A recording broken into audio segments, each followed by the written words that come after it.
The Supreme Court's ruling on tariffs is deeply disappointing, and I'm ashamed of certain members of the court, absolutely ashamed, for not having the courage to do what's right for our country. Ini kan baru, itu kan masih berubah-ubah juga ya. Kalau saya pikir sih kesan pertamanya positif. Kita tidak rugikan dari negosiasi yang ada yang bisa dihasilkan, tapi yang kita nggak tahu nanti berubahnya seperti apa.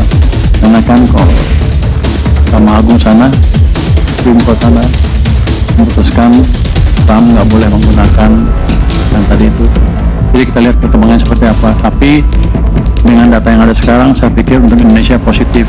Yang paling penting adalah kita memperbaiki daya saing para pengusaha di Indonesia dengan berbagai langkah nanti itu ke depannya. Kita siap untuk menghadapi semua kemungkinan. Kita hormati politik dalam negeri Amerika Serikat. Ya, kita lihat perkembangannya. Ya. 10%-nya menguntungkan Indonesia nggak, Pak? Saya kira ya menguntungkan lah. Ya, kita siap untuk menghadapi segala kemungkinan. Okay. Ya.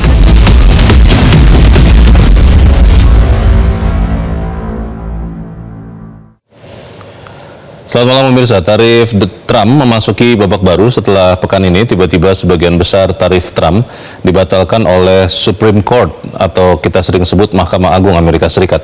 Benarkah tarif 19% Amerika Serikat untuk Indonesia juga otomatis batal? Kapan kepastian tarif final untuk Indonesia akan tercapai dan apa yang harus dilakukan Indonesia? Bersama saya Leonard Samusi, pemirsa, inilah Top Economy.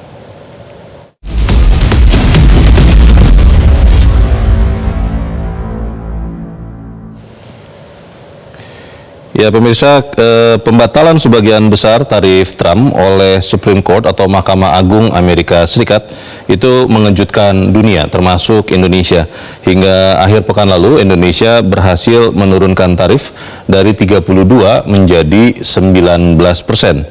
Namun pada pekan lalu, tepatnya pada Jumat 20 Februari, tiba-tiba Supreme Court Amerika Serikat membatalkan sebagian besar kebijakan tarif Presiden Donald Trump. Komposisi putusan Supreme Court Amerika Serikat adalah 6-3. Ada 6 hakim yang menolak tarif Trump, termasuk 2 hakim yang dianggap dekat dengan Trump, dan 3 orang hakim tidak menolak tarif Trump. Alasan para hakim Supreme Court Amerika itu menyatakan tarif Trump ilegal adalah Undang-Undang Darurat Ekonomi yang dipakai Trump atau International Emergency Economic Powers Act IEEPA tidak memberikan kewenangan bagi Presiden Amerika Serikat untuk mengenakan tarif. Undang-undang ini tidak menyebut soal tarif, hanya memberikan Presiden kewenangan untuk mengatur impor kalau keadaan darurat untuk menghadapi ancaman luar biasa. Para hakim Supreme Court juga menekankan bahwa tarif Trump ditetapkan tanpa persetujuan Kongres, padahal kewenangan memungut pajak ada di tangan Kongres. Dalam putusan Supreme Court itu disebutkan bahwa sebelum Trump, tidak ada Presiden Amerika Serikat yang mengenakan tarif dalam skala sebesar ini. Presiden harus punya izin yang jelas dari Kongres, dan dalam kasus ini menurut Supreme Court, izin itu tidak ada. Ketua Supreme Court atau Mahkamah Agung Amerika Serikat John G. Roberts Jr. dalam putusannya menyebutkan Presiden memakai kekuasaan luar biasa secara sepihak memberlakukan tarif. Selanjutnya dalam putusannya, Ketua Supreme Court Amerika Serikat John G. Roberts Jr. juga menyebutkan ia harus mengidentifikasi otorisasi Kongres yang jelas untuk melaksanakannya. Atas putusan ini, maka kemudian Supreme Court menyebutkan tarif Trump itu harus dihentikan dalam 10 hari ke depan. Putusan ini tidak menjelaskan soal kewajiban Amerika Serikat mengembalikan tarif yang sudah dibayarkan, namun kalau wajib dikembalikan maka menurut perkiraan Penn Wharton Budget Model, dana yang harus dikembalikan oleh Amerika Serikat bisa mencapai 175 miliar dolar atau sekitar 2.800 triliun rupiah. Atas putusan Supreme Court Amerika itu, Presiden Trump melontarkan kritik keras dengan nada emosional terhadap 6 hakim Mahkamah Agung yang membatalkan kebijakan tarif global pemerintahnya. Dalam konferensi pers yang digelar di Gedung Putih beberapa jam setelah putusan Supreme Court dibacakan, Trump mengatakan, "Saya malu dengan beberapa hakim pengadilan, benar-benar malu karena tidak memiliki keberanian untuk melakukan apa yang benar untuk negara kita. Kemarahan Trump itu menyasar 6 hakim. 3 hakim ditunjuk oleh Trump sendiri pada masa jabatan kepresidenan pertamanya, termasuk Ketua Mahkamah Agung John Roberts, kemudian ada Neil Gorsuch, serta Amy Coney Barrett. 3 hakim lainnya ditunjuk oleh Partai Demokrat lawan Trump, yaitu Elena Kagan, Sonia Sotomayor, serta Ketanji Brown Jackson. Di hari yang sama, pemirsa, dengan putusan Supreme Court itu, Presiden Trump menegaskan mencari metode lain untuk tetap memberlakukan tarif. Maka pada Jumat 20 Februari, Trump mengumumkan penerapan tarif global untuk 10%. Dasar konstitusinya bukan lagi Undang-Undang Darurat Ekonomi tahun 77, melainkan Undang-Undang Perdagangan atau Trade Act tahun 1974. Tidak hanya 10%, hari Selasa ini Trump mengumumkan tarif global naik lagi menjadi 15% dengan menggunakan aturan lama yang jarang digunakan, yaitu pasal 122 atau section 122 Undang-Undang Perdagangan 1974. Bukan hanya menerapkan tarif baru hingga 15%, Presiden Trump juga mengancam negara-negara yang memanfaatkan putusan Supreme Court Amerika ini akan diberi sanksi berupa tarif berlipat.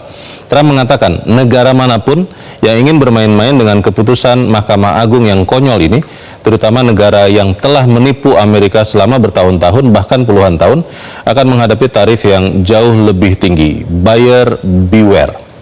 Bagaimana sikap Indonesia setelah mendapat keringanan tarif dari 32% menjadi 19%? Tentu pembatalan tarif ini memberi keuntungan bagi Indonesia. Namun Indonesia masih wait and see, masih terus mencermati perkembangan dalam negeri Amerika Serikat.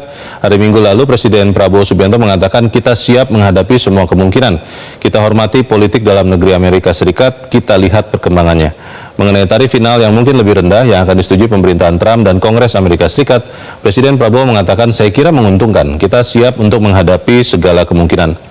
Melanjutkan perintah Presiden Prabowo untuk menyiapkan semua kemungkinan, Menteri Keuangan Purbaya Yudi Sadewa mengatakan gejolak tarif di dalam negeri Amerika Serikat masih bisa berubah-ubah.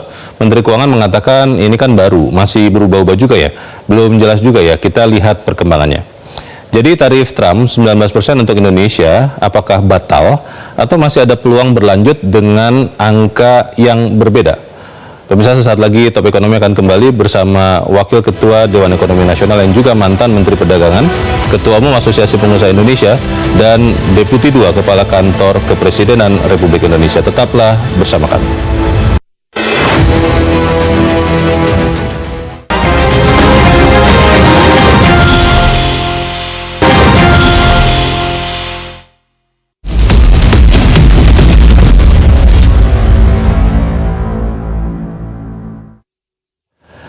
Dan pemirsa, pada malam ini telah bergabung bersama kita 3 orang narasumber. Yang pertama hadir langsung di Studio 1 Metro TV, pelaksana tugas Deputi 2 Kepala Staf Kepresidenan, Profesor Poppy Rufaidah. Bu Poppy, selamat malam. Selamat malam. Terima kasih sudah disempatkan hadir. Dan juga nanti atau sebentar lagi akan bergabung bersama kita melalui sambungan Zoom Ketua Umum Apindo, Ibu Sinta Kamdani. Bu Sinta, selamat malam. Selamat malam. Terima kasih Bu Sinta, kelihatannya masih agak lelah karena dari Amerika Serikat.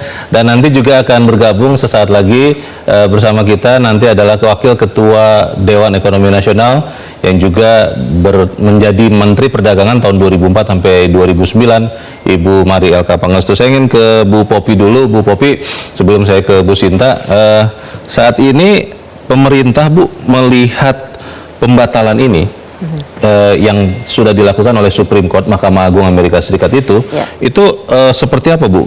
Apakah memang pada saat negosiasi di Amerika itu memang sudah mendengar juga desas-desus itu, tapi ya sudah dialog saja dulu, negosiasi dulu, atau seperti apa sebenarnya? Ya, jadi pemerintah Indonesia melalui tim dari Kementerian Koordinator dan Perekonomian dan juga perwakilan negara Indonesia di Amerika Serikat, yaitu di KBRI Washington DC, telah mempersiapkan berbagai langkah untuk mengantisipasi berbagai hal. Jadi sejak ditetapkannya tarif 32% pada tanggal 2 April 2025, kemudian menjadi 19%, itu sudah mengantisipasi bila ada hal-hal yang di luar dugaan itu akan terjadi. Karena pengenaan dasar hukum untuk pengenaan tarif yang dilakukan yaitu IIEPA atau undang-undang yang diterapkan yaitu kekuasaan ekonomi darurat ekonomi internasional itu dengan menggunakan pertimbangan-pertimbangan analisis menyatakan itu adalah sesuatu yang sangat jarang dilakukan. Kemudian berbagai antisipasi itu sudah dilakukan karena Indonesia memiliki pengalaman pada saat GSP diterapkan, kemudian dilakukan negosiasi di mana negara-negara lainnya yang memiliki surplus perdagangan ternyata mendapatkan perlakuan yang tidak sama dengan Indonesia dan Indonesia mendapatkan pengecualian karena itu telah dilakukan proses diplomasi perdagangan yang intens dengan USTR oleh tim dari pemerintah Indonesia dan juga kantor perwakilan di KBRI Washington DC. Dan pada saat itu saya memang sedang di Amerika Serikat menjabat sebagai atas pendidikan dan kebudayaan di KBRI Washington DC, menyaksikan secara langsung bagaimana proses itu dilaksanakan. Dan kemudian juga saat itu saat Presiden Trump sedang menjabat, kemudian diganti dengan Presiden Biden, kemudian kebijakan itu terus berlanjut, dan sekarang kita melihat bagaimana diplomasi yang dilakukan oleh pemerintah Indonesia tetap menjaga secara tenang, secara profesional, dan juga untuk menjamin bahwa produk-produk Indonesia bisa tetap masuk ke pasar Amerika Serikat dengan kebijakan apapun yang telah dilakukan. Sehingga dengan perubahan-perubahan yang kita bisa melihat boleh dikatakan unpredictable, pemerintah Indonesia memiliki daya juang dan daya juang yang sangat tinggi sekali, bisa memprediksi apa yang akan terjadi dengan perubahan-perubahan pengenaan yang dilakukan oleh pemerintah Amerika Serikat. Kita langsung bertanya juga ke Bu Sinta. Bu Sinta, ibu ikut ke Amerika Serikat. Kalau putusan yang terakhir, Bu, Supreme Court ini membatalkan semua tarif Trump, tapi Trump akhirnya mengatakan awalnya 10 kemudian menjadi 15. Perjanjian antara Indonesia dengan Amerika, Bu, reciprocal act of trade itu, Bu, itu apakah saat ini berlaku yang 19% atau yang 15%, Bu Sinta? Ya, jadi mungkin kita perlu ketahui bahwa penerapan tarif di lapangan ini sejak kebijakan tarif reciprocal diberlakukan, eksportir Indonesia ke Amerika Serikat itu dikenakan tarif 19% sampai disepakati perjanjian RT ini. Jadi kita sampai saat ini masih membayar dengan reciprocal tarif 19%. Dan sekali lagi penentuan daripada tarif itu adalah oleh bea cukainya Amerika kan gitu. Jadi sampai hari ini sih masih berlaku yang 19%. Kemudian setelah ditandatangannya ART itu disebutkan bahwa implementasinya kan baru efektif 90 hari setelah kedua negara menyelesaikan prosedur hukum dan ratifikasi masing-masing. Artinya selama masa tersebut yang berlaku adalah masih saat ini tarif yang 19, kecuali yang tarif global yang 10 atau 15% itu sudah diimplementasikan. Nah, itu bisa saja berubah. Jadi kalau kita sih melihat pelaku usaha ini cenderung kita mungkin saat ini kita wait and see terhadap kondisi yang ada, karena di Amerika sendiri kan kondisinya juga masih sangat dinamis ya. Jadi di satu sisi putusan US Supreme Court ini menyatakan tarif yang diberlakukan itu kan dengan dasar yang tadi International Emergency Economic Powers merupakan inkonstitusional karena kewenangan memungut pajak termasuk tarif berada di Kongres. Di sisi yang lain kan pemerintah Amerika Serikat juga kemudian menetapkan tarif global 10 kemudian naik 15 gitu ini dengan dasar yang tadi Section 122 itu Trade Act 1974. Jadi ini memang masih kita juga masih dinamis, masih belum ada kejelasan. Tapi yang pasti kan Indonesia sudah menandatangani perjanjian bilateral. Jadi yang disampaikan pada waktu itu oleh pemerintah terakhir Menko Perekonomian pada 23 Februari itu kan mereka masih menanti kemungkinan adanya kebijakan atau atas pengaturan khusus bagi negara yang telah memiliki kesepakatan. Jadi kami masih berharap dengan adanya kesepakatan bilateral itu tentunya ada hal-hal yang seperti waiver daripada 0% ya, komoditis itu masih bisa berlaku gitu. Ya, Bu Sinta, setelah putusan Supreme Court ini sudah ada komunikasi terakhir tidak Bu antara Apindo dengan USTR untuk memastikan kapan itu atau mulai berubah menjadi 15% itu kapan Bu? Sudah ada komunikasi belum Bu? Iya. Perlu diperjelas bahwa memang komunikasi dengan USTR itu kan adalah G2G ya, jadi dari pemerintah Indonesia ke USTR. Tentunya pelaku usaha tidak komunikasi langsung kepada pemerintah Amerika, itu harus G2G. Jadi kami menunggu kejelasan dari pemerintah Indonesia setelah mereka mendapat konfirmasi dari USTR. Kalau kita lihat kan yang dipakai oleh Trump ini Bu, sekarang kan mengganti ya dasar undang-undang pengenaan tarif 15% itu Bu Sinta. Ini kemudian turun dari 19 ke 15. Itu kan sesuatu yang menguntungkan. Itu signifikan atau sebetulnya seperti apa Bu untuk para pengusaha Indonesia yang paling penting yang sudah berbisnis dengan Amerika Bu? Ya, jadi mungkin kita perlu sadari bahwa pada akhirnya ini semua tergantung kompetisi ya.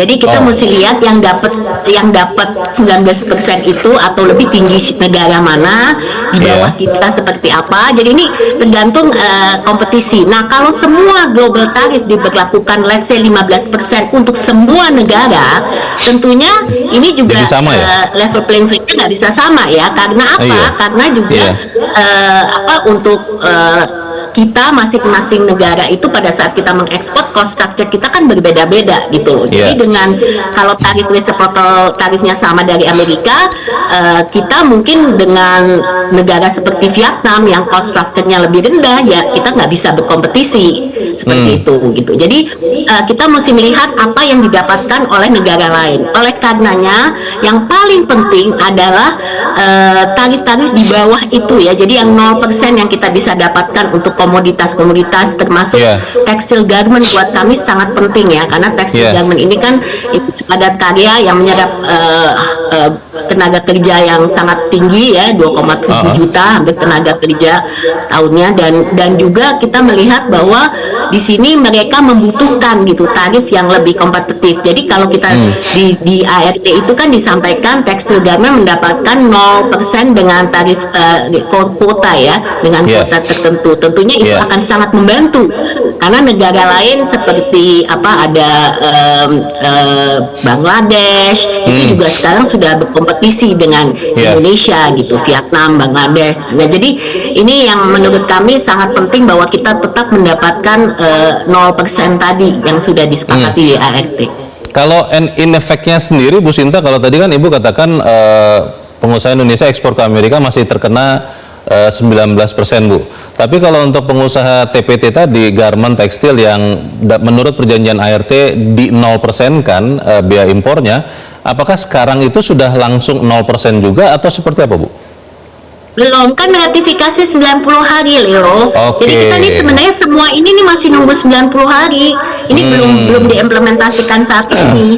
Iya. Jadi 19% masih berlaku. Dan untuk TPT pun masih saat ini berapa sih Bu kenanya Bu kalau untuk garment untuk Amerika? Jadi masih semua masih membayar 19% reciprocal tarif. MFN plus 19%. Baik, jadi sisa 90 hari masih menunggu ya. Bu Sinta, sebetulnya untuk dari pandangan pengusaha sendiri Bu, seberapa signifikan sih Bu ketika 19 menjadi 15? Atau yang kalau untuk TPT jelas Bu 0% itu akan menaikkan daya saingnya. Tapi dari 19 ke 15 dan mungkin entah ke berapa, itu pengusaha melihatnya seperti apa Bu? Ya, sekali lagi kita katakan tadi itu kan berdasarkan kita kan berkompetisi dengan negara lain. Jadi kalau kita dapat 19 tapi negara lain dapatnya lebih rendah, ya tentunya yang lebih rendah itu ya kita mesti lihat siapa gitu kan. Jadi kalau Vietnam dapatnya 10 kita dapat 19 ya tentunya bukan kita. Karena pada akhirnya itu kan buyers itu kan melihat juga dari segi dia mau import dari mana. Ini kan kenapa kita merasa ART Indonesia Amerika Serikat ini perlu. Ini memberikan kepastian bagi pelaku usaha untuk tetap untuk bisa berkompetisi. Karena ekspor kita ini kan cukup tinggi ya, di tekstil garment itu hampir 61% ke Amerika ya. Baik, saya ingin ke Bu Mari, Bu Sinta. Bu Mari, untuk kejelasan Bu, ketika Supreme Court Amerika overrule tarif Trump, lalu Trump membalas dengan mengatakan bahwa awalnya 10 kemudian menjadi 15%, Bu Mari, banyak orang yang bertanya sebetulnya yang sekarang berlaku, apakah ART tarif agreement of reciprocal trade itu keseluruhan perjanjiannya masih berlaku dengan Indonesia saat ini, Bu? Atau memang yang berubah hanya angka dari 19 menjadi 15% untuk tarif impor? Yang mana ya, Bu Maria? Maaf ya, saya lagi di mobil, jadi tidak apa-apa, Bu. Terima kasih. Iya, tidak apa-apa. Yang penting suara kedengaran ya. Betul. Sebetulnya ini memang masih banyak pertanyaan setelah dibatalkan reciprocal tarif oleh Supreme Court. Sebetulnya apa yang terjadi, pertanyaan pertama adalah apakah artinya itu masih valid ya, walaupun tarif resiprokalnya itu tidak valid. Sebetulnya ini juga, secara hukum kita sudah tanya ke beberapa pihak, katanya sih masih berlaku ya, dan Amerika sendiri sudah membuat statement bahwa semua trade deal yang dilakukan itu tetap berlaku.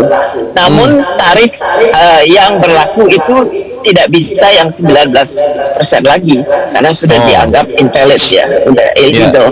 Cuman kita masih belum tahu apa tarif yang akan dia kenakan kepada negara-negara yang sudah tanda tangan deal. Jadi ada yang udah tanda tangan dengan 10% misalnya, seperti Inggris. Masa dia naik kenakan 15%. Kalau kita belum tahu dia mau pakai tarif mana. Kalau dia pakai tarif yang sekarang dikenakan secara global, sebetulnya masih 10% ya. Kalau dari customs yang keluar, peraturan customs yang keluar sehari yang lalu itu masih 10%. Karena untuk dia naik ke 15% ternyata masih harus ada proses lagi.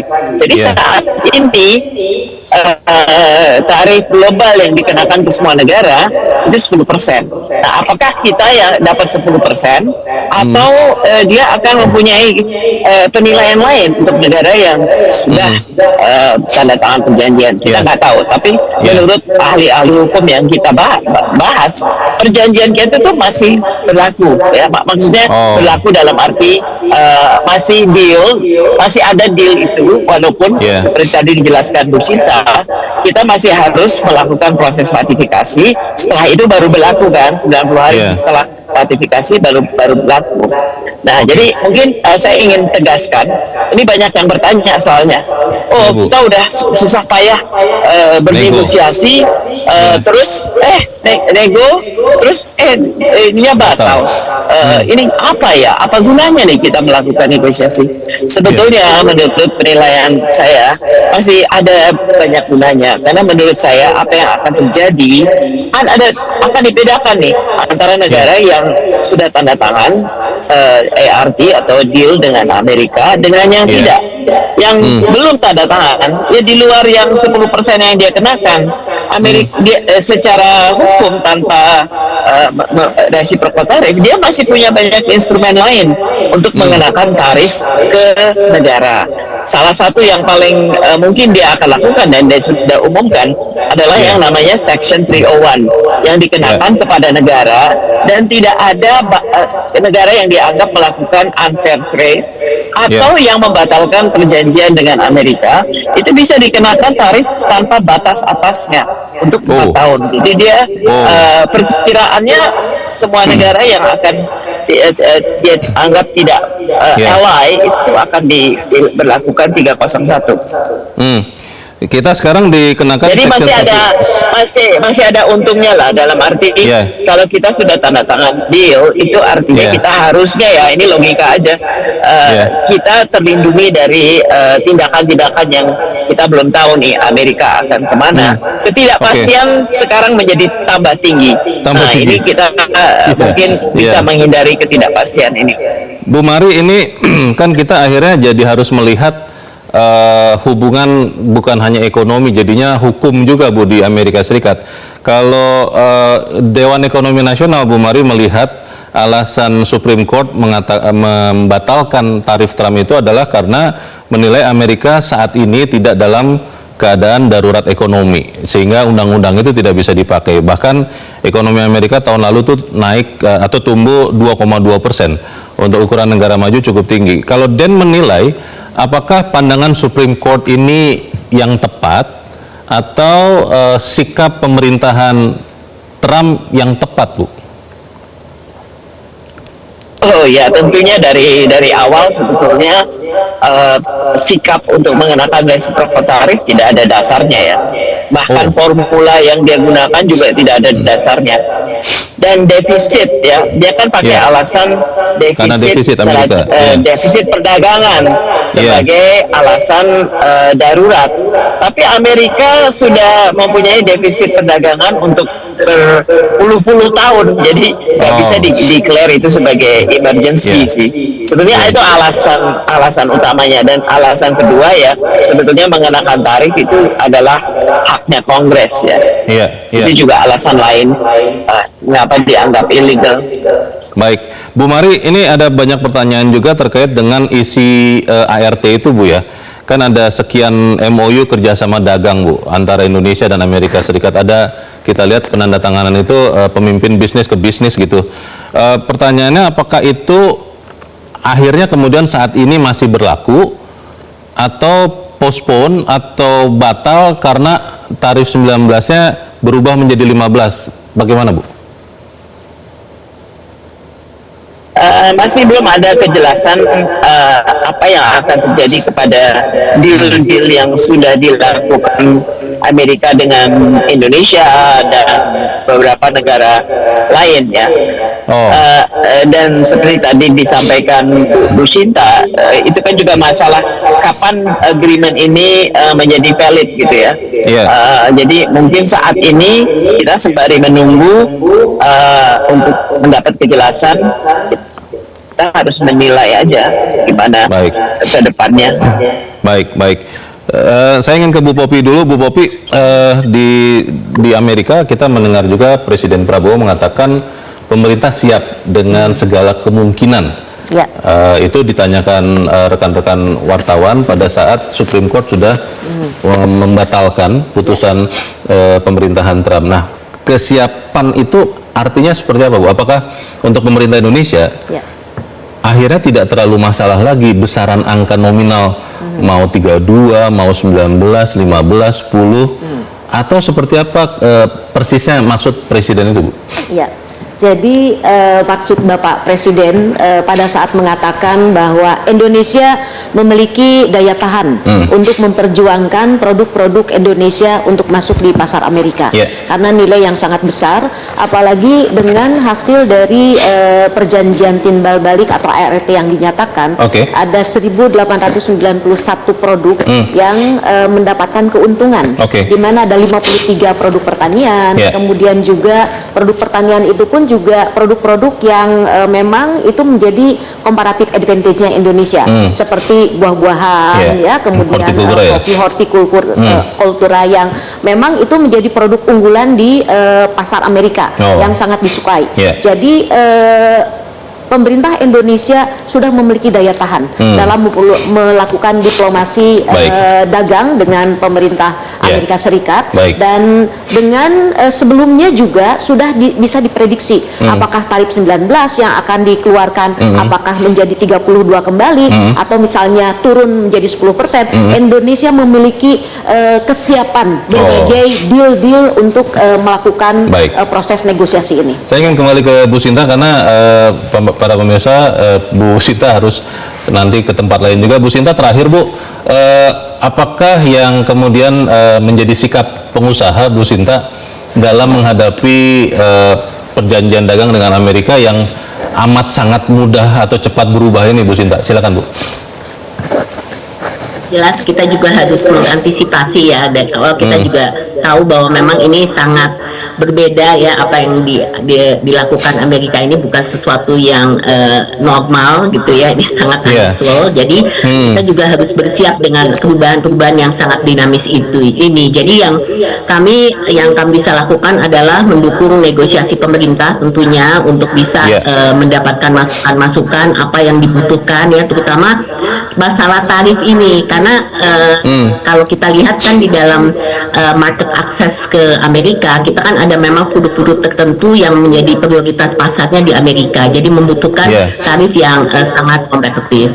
Yang kedua, kalau kita melihat kita juga mesti mengantisipasi, kan tadi disampaikan kita juga perlu membeli lebih banyak produk dari Amerika dengan perjanjian ART yang sudah ada untuk bisa mendapatkan tarif yang lebih baik, dan itu juga sudah dipersiapkan gitu, karena memang yang tadi disampaikan Poppy, memang ada komoditas yang juga diperlukan oleh pelaku usaha untuk bisa sebagai untuk bisa produksi ya. Jadi dengan kata lain memang ada shifting, tetap dibutuhkan import tapi tidak mungkin kita shift importnya dari Amerika. Jadi ini kita juga sudah mengantisipasi planning dari sektor tertentu pelaku usahanya untuk melihat apa yang bisa kita beli lebih banyak dari Amerika.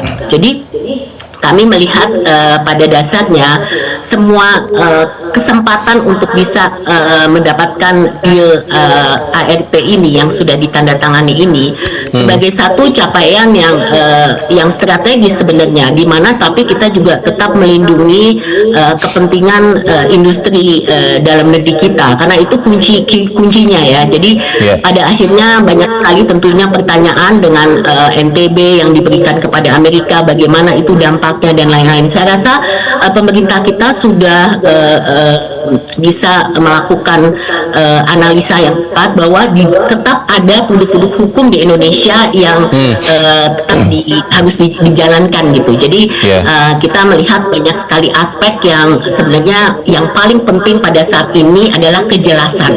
Kita perlu kepastian, sehingga pemerintah juga perlu memberikan mungkin berkomunikasi tepat untuk semua pemangku kepentingan ya, terutama karena banyak sekali juga misinterpretation. Jadi banyak misinterpretasi daripada apa sebenarnya, seperti apa isinya, bagaimana gitu. Jadi menurut kami sosialisasi ini walaupun mungkin masih dinamis berubah, sosialisasi tentang ART ini harus segera kita jalankan, sementara proses ratifikasi juga terus berjalan. Baik, terima kasih untuk waktu dan penjelasan yang diberikan oleh Bu Sinta Kamdhani. Kami paham bahwa Ibu harus bergerak lagi ke tempat lain. Terima kasih Bu Sinta, selamat malam. Tapi pemirsa tetaplah bersama kami, Top Ekonomi akan kembali selepas jeda berikut ini.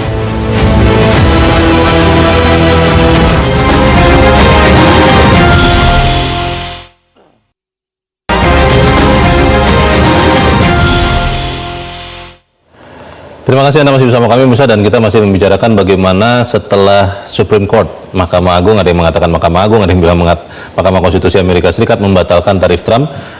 Saya ingin ke Bu Poppy dulu, Bu. Kalau melihat apa yang terjadi sekarang, kita kan tidak bisa mengatur apa yang diputuskan pemerintah Amerika Serikat. Kita tidak bisa, susah juga kelihatannya memprediksi apa yang akan terjadi karena Donald Trump bisa berubah-ubah demikian cepat. Tapi Supreme Court-nya ternyata ikut terlibat. Nah, pertanyaannya, menghadapi keadaan seperti ini, pemerintah mengakses kesiapan atau daya saing pengusaha nasional itu seperti apa, Bu? Ya, jadi salah satu indikator bagaimana produk-produk Indonesia bisa diterima masuk ke pasar Amerika tentunya adalah memenuhi standar mutu yang ada. Nah, standar mutu yang ada, produk untuk hortikultura tentu itu sudah menjadi jaminan bahwa produk sampai di tempat itu sesuai dengan standar. Contohnya untuk masuk kopi saja itu ada proses sertifikasi. Nah, sekarang bagaimana produk-produk yang ada itu memenuhi standar yang ditetapkan oleh pemerintah Amerika Serikat. Dan sekarang ada 53 produk pertanian yang sudah lolos masuk kategori itu harus dipertahankan. Dan dengan adanya climate change, perubahan iklim yang sangat mendera Indonesia, ini pemerintah harus mempersiapkan, memberikan pengawalan ya kepada produk-produk pertanian ini bersama dengan stakeholder yang lainnya, mulai dari Kementerian Pertanian yang untuk mengawal bagaimana para pelaku usaha ini agar tetap memenuhi standar yang ada. Karena seperti kita ketahui, dengan adanya perubahan iklim menyebabkan di dalam negeri saja ada beberapa produk seperti cabai ya, itu yang sekarang sangat dibutuhkan di bulan Ramadan ini bisa naik turun. Nah, sekarang bagaimana berdasarkan tarif yang telah ditetapkan, yang tadi sudah disampaikan bahwa selama 90 hari Indonesia memiliki kesempatan untuk berkirim surat secara formal apa saja ketentuannya. Nah, jadi pertama adalah indikator memenuhi standar masuk dulu pasar Amerika, yaitu untuk produk yang boleh dikatakan kita singkat sebagai SK3T, yaitu sawit, kakao, kopi, karet, dan tekstil itu harus dipenuhi karena itu adalah sumber devisa dari negara Indonesia. Kemudian untuk sawit pun juga CPO ini menjadi salah satu produk unggulan yang menguasai hampir 85% pangsa pasar di Amerika Serikat, dan ini mengalahkan Malaysia. Itulah yang dikatakan sebagai diplomasi sawit Indonesia dengan Amerika Serikat yang mau tidak mau mereka pun juga akan berpikir bagaimana cara untuk penanggulangan tarif ini. Bu Mari, ada yang mengatakan begini, Bu, bagaimana kalau kemudian Indonesia supaya tidak sangat tergantung dengan perubahan tarif dalam kesepakatan dagang dengan Amerika Serikat itu mulai mengagresifkan diversifikasi pasar-pasar non tradisional, Bu. Itu mudah untuk dilakukan atau seperti apa? Ibu kan pengalaman perdagangan internasionalnya panjang sekali. Bagaimana, Bu? Kalau menurut saya diversifikasi pasar memang sangat penting ya di dalam menghadapi ketidakpastian akses pasar ke Amerika. Namun kita kan sudah ada beberapa yang dalam tangan gitu ya, seperti Eropa.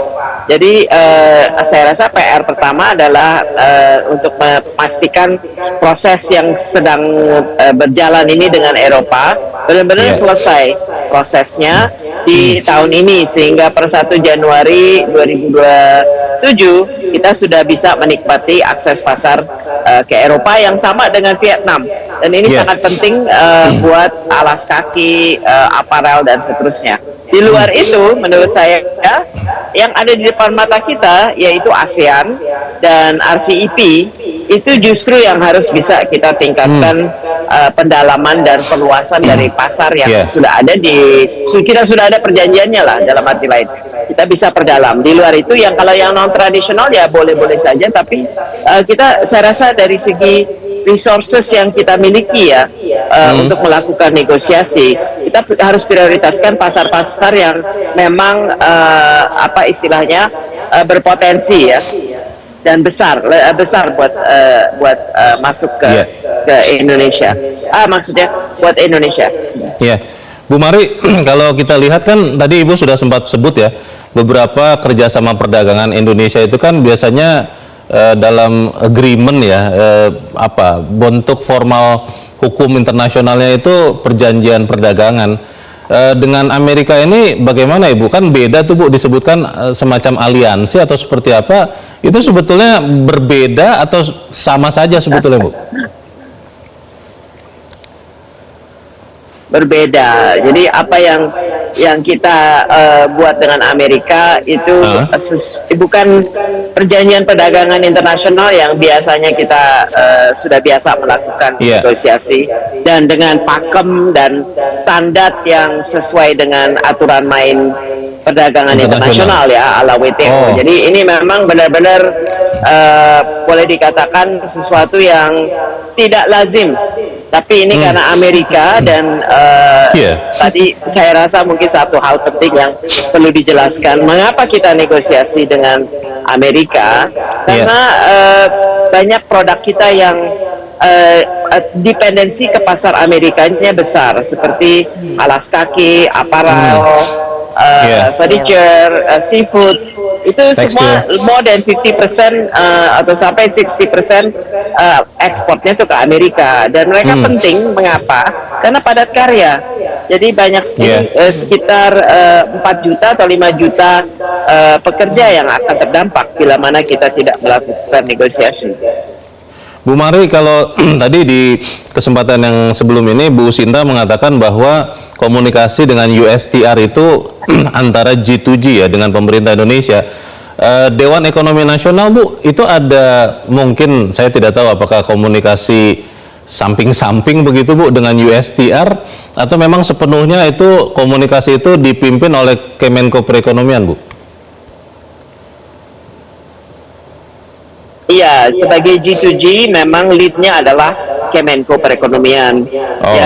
Dewan Ekonomi Nasional itu memberi masukan lah kepada para negosiator untuk bahan masukan saja sebagai input. Baik, kita harus jeda dahulu, Bu Mari dan Bu Povi, dan pemirsa tetap bersama kami, Top Ekonomi segera kembali.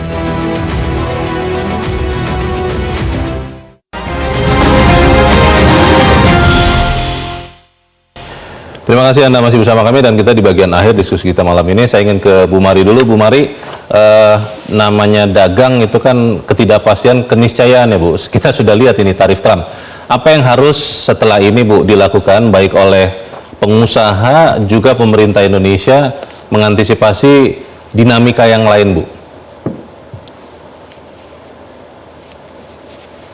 Ya, saya rasa ketidakpastian akan meningkat. Itu yang sudah pasti kita bisa sadari bahwa itu keadaan yang akan kita hadapi. Jadi sementara ini masih banyak ketidakpastian, saya rasa kita harus evaluasi, kita maksudnya pemerintah maupun dunia usaha.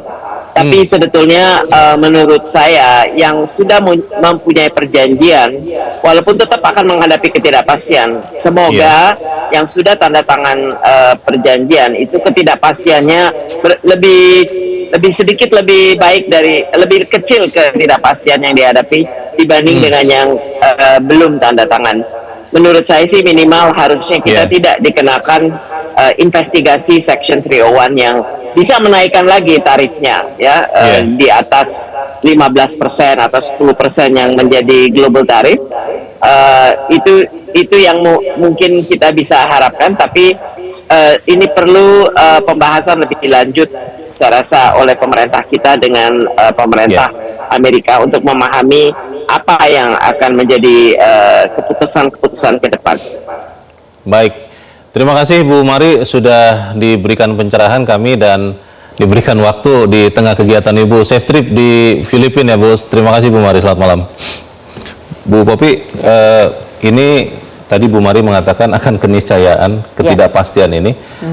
Pemerintah menyiapkan diri dan juga menyiapkan pengusaha nasional seperti apa Bu? Ya. Kantor Staf Presiden salah satu tugasnya adalah melakukan pengendalian dan pengawalan program prioritas nasional. Salah satunya adalah bagaimana Indonesia memiliki daya saing khususnya di perdagangan internasional melalui produk-produk yang bisa masuk ke pasar internasional. Antara lain adalah pasar Amerika Serikat. Dan Indonesia mengedepankan tetap diplomasi perdagangan yang intens, ekstensif dengan Amerika Serikat. Apapun proses hukum yang terjadi itu kita hormati, dan Indonesia menyiapkan berbagai hal, senario-senario melalui Kementerian Perekonomian, Kementerian Koordinator Perekonomian, sejumlah alternatif dalam rangka untuk mengantisipasi. Pertama, Indonesia melindungi, memproteksi produk apapun yang dihasilkan sebagai produk yang menjadi andalan ekspor unggulan. Kemudian juga mengedepankan agar industri yang padat karya yang mana menghasilkan menyediakan 4-5 juta lapangan pekerjaan itu harus diproteksi. Salah satunya adalah memperkuat daya saing produk-produk unggulan ini agar tetap bisa diterima pasar. Tadi disampaikan juga bahwa Indonesia perlu melakukan diversifikasi pasar, dan itu juga yang dilakukan oleh pemerintah Indonesia dengan melihat potensi sejumlah negara-negara yang saat ini pun juga tetap menjadi koridor dalam perdagangan internasional, sehingga melalui pembangunan pemerintah ya melalui kantor staf kepresidenan yang salah satunya adalah melakukan monitoring dan evaluasi program-program prioritas ini harus dikawal dan dijaga. Kami optimis apapun yang akan dilakukan oleh mitra perdagangan kami khususnya Amerika Serikat, kami tetap menghargai apapun yang menjadi ketentuan hukum, dan Indonesia pun juga terbuka karena memiliki saling ketergantungan. Iya, memiliki ketergantungan, dan dengan adanya perjanjian timbal balik perdagangan Indonesia Amerika Serikat ini menjadi salah satu dasar Indonesia diberikan kepercayaan dan juga produk-produknya sudah terbukti ya dinolkan tarifnya karena memang itu adalah produk unggulan yang memang dibutuhkan di pasar Amerika Serikat. Kita harap bahwa apa yang terjadi ini memberi pelajaran untuk kita semua dan memberikan daya saing yang lebih tinggi. Bu Popi, terima kasih sudah mencerahkan kami, dan kami juga berterima kasih tadi kepada Bu Mari Alka Pangestu dan juga kepada Bu Sinta Kamdani. Saya Leonard Samuel atas nama teman-teman bertugas mengucapkan terima kasih untuk kebersamaan Anda. Selamat malam, sampai jumpa.